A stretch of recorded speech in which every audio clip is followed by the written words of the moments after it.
Sometimes, you do not want to cancel the plan yourself. You just quietly hope they do it first. You see the message pop up, and for 1 second, your heart lifts. Maybe they changed their mind. Maybe something came up. Maybe you are free. And when the plan stays on, you feel that small drop inside. Not because you hate people, not because you are lazy, not because you are cold, but because part of you already knows this is going to cost more energy than you want to give. And that is what people miss. When someone hopes plans get canceled, it does not always mean they do not care. Sometimes it means their nervous system has already done the math. Travel, conversation, noise, small talk, social performance, staying on, and coming home drained.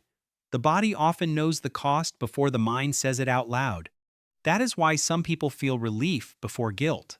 Relief first, then guilt. Because society teaches you that wanting less social time means something is wrong.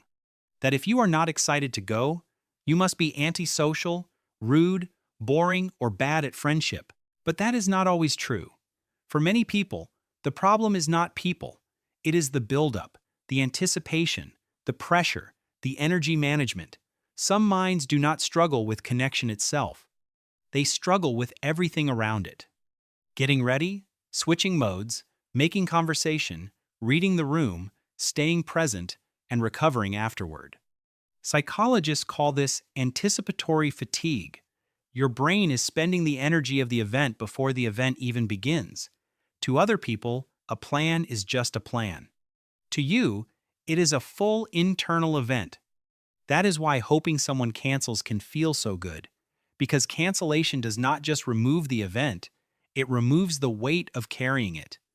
Suddenly, you do not have to prepare for it anymore. You do not have to brace for it. You do not have to perform through it.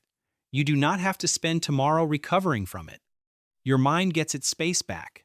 And for some people, that feels like breathing again. This happens a lot to people who get overstimulated easily, people who need more recovery time, people who prefer depth over performance, people who can enjoy others but get drained by social structure.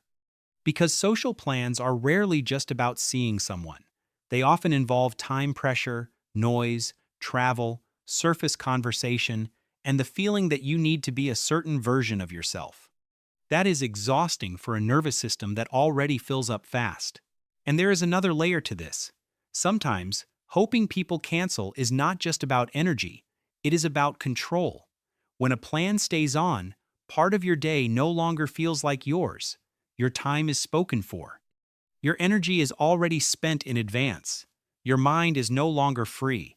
But when the plan disappears, your time returns to you. And for people who deeply need psychological space, that return can feel intensely comforting. Of course, there is an important difference here. Sometimes, hoping plans get canceled means you are just protecting your energy. Other times, it can mean something deeper. Avoidance, burnout, social anxiety, emotional exhaustion, or a life that already feels too full. So this is not about romanticizing all withdrawal. It is about understanding that relief is information. If canceled plans always feel better than going, that feeling is telling you something. Maybe your social battery drains faster. Maybe your life has too much friction in it. Or maybe your yes was actually a fawn response. You agreed to the plan because rejecting it in the moment felt too dangerous to your nervous system. You said yes too quickly and checked in with yourself too late.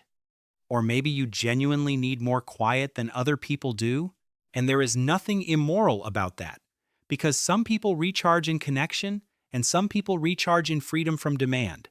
Neither one is wrong. But one of them may explain why canceled plans feel less like disappointment and more like rescue. So if you are someone who secretly hopes people cancel on you, do not rush to call yourself flaky or selfish. Ask a better question. What exactly feels heavy about the plan? Is it the person, the pressure, the noise, the travel, the performance, or the loss of personal space?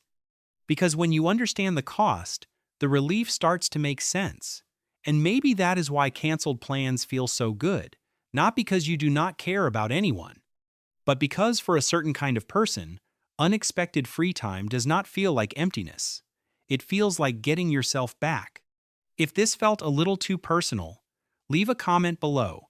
When plans get canceled, do you feel disappointed first or relieved?